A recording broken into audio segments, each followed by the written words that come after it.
iconografia. Questi tessuti bordati dove venivano indossati? Come venivano indossati? Perché ci sono delle variazioni di colori e quindi noi siamo convinti che il bordato era soltanto rosso e blu? No, ma ne abbiamo una certezza non soltanto da riscontri quali possono essere queste iconografie, queste del Barla, dove c'è una donna di Assemini con una gonna bordato marron. Tra tutta la documentazione che vi dicevo prima, dove era necessario, abbiamo il riscontro oggettivo di un vero bordato marron. Quindi non è soltanto una variante del pittore che voleva, non so, differenziarla da quella rosso e blu. Il bordato marron esisteva. Così come dai documenti, da quelle fatture ci fa capire che esisteva turchino, che esisteva giallo. Andiamo avanti, un'altra iconografia. Qui vediamo il Dalsani, Giorgio Ansaldi, nel 1878 pubblica questa massaia di Paoli Pirri. Anche qui, a differenza, vedete, dell'altra, che è rossa e blu, sasiniesa, qui perché il Dalsani non ha messo ad esempio anche la Pirrese, la Paoli Pirri blu e rosa? No, l'ha voluta evidenziare, l'ha voluta differenziare in marron. Quindi non è un errore, il marron si usava. Magari poi è andato di più, il rosso e blu piaceva di più e quindi quella che è arrivata a noi è quella rosso e blu. Però abbiamo la campionatura che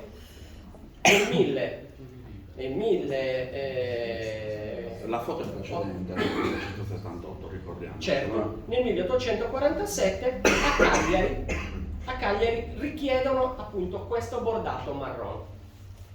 Andiamo avanti. Qui c'è l'uso anche di questi tessuti, di questo tessuto. Giovanni Battista Quadrone lo evidenzia in questi bellissimi quadri, dove c'è un cortile campidanese che è riconducibile alla zona di Teulada. Ancora andiamo avanti, il Bilancioni in una cartolina e poi in un quadro stesso. La cartolina di Meloni e il quadro del Bilancioni è raffigurato lo stesso l'uso di questa gonna bordato. Ancora Luigi Pellerano nelle sue magnifiche cartoline ambientate a Pirri mette in evidenza appunto a fianco all'abito di gala, chiamiamolo così, del suo bordalino, mette questo bellissimo bordato. Andiamo avanti ancora, Cesare Cabras, che è un verista. Cesare Cabras lui era quasi un fotografo del pennello. Lui è un verista, cerca in tutti i particolari di riprodurre quello che lui vedeva. Guardate, per chi è esperto anche nel brocato, le rose, lui riesce a farlo identico, quindi lui è un verista. La diffusione del tessuto di Bordau. Qui lo vediamo ad esempio nell'utilizzo quasi di una fodera. È un ciponi di Samugheo, di Sorgono, scusate, ma lo troviamo anche a Samugheo, dove questo tessuto viene usato come fodera. Nel rovescio appunto dell'abito. Qui vi ho portato un particolare. Lo stesso bordato, qui una sorta di bordatino, viene usato, pensate, come fodera di un conopeo. Che bellino! Un conopeo che viene da Tadasuni,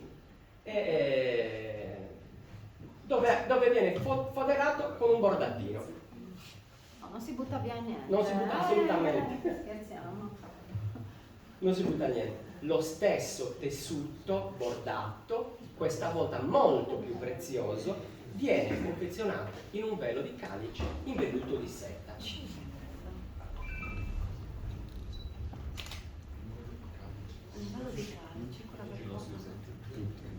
Questi fanno parte della mia collezione.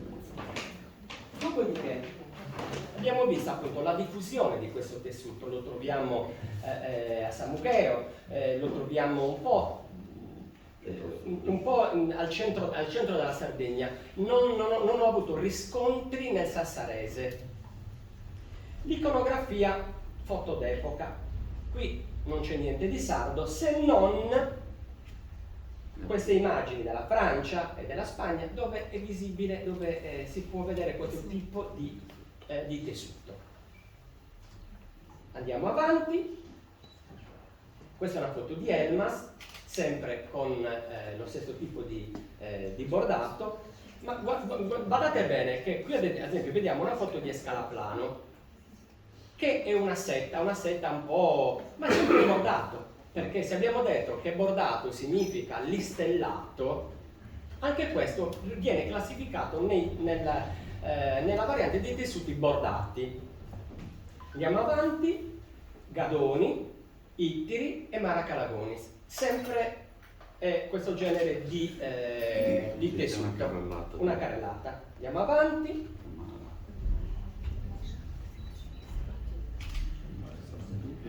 Movoro, Muravera, Monserrato, sempre l'uso di questo tessuto. Andiamo avanti.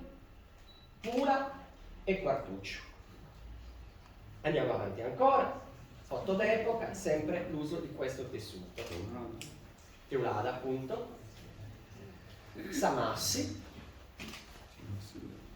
Selargius, Sestu, Monserrato. Salluri c'è? No. Salluri, e c'è un'altra variante ancora, che quella tratteremo poi le diversità, la 3 righe al centro, 2 righe. Andiamo avanti ancora, queste sono Selargine, Quartu Sant'Elena, Quartu Sant'Elena, sì, Quartu Sant'Elena, ancora Quartu Sant'Elena, sempre dove è visibile questo tipo di tessuto.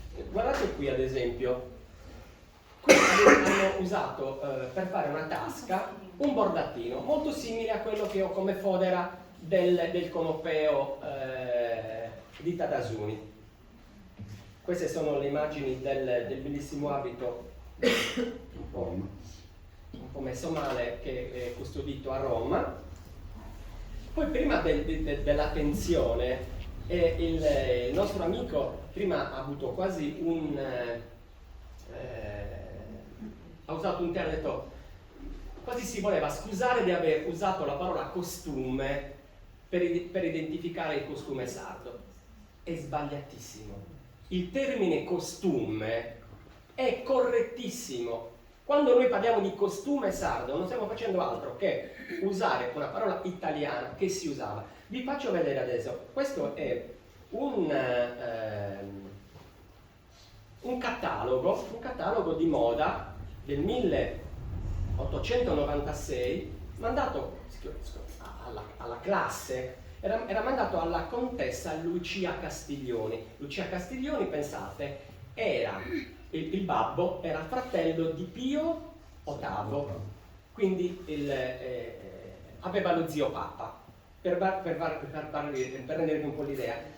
Gli manda questo catalogo dove tutto quanto viene riscontrato abbiamo i costumi per signorina, i costumi da uomo, e non sta parlando di costumi da bagno, sta parlando di abiti da signorina, abiti da uomo. Quindi usare la parola costumi rientra assolutamente nella legalità. Vi ringrazio. Grazie.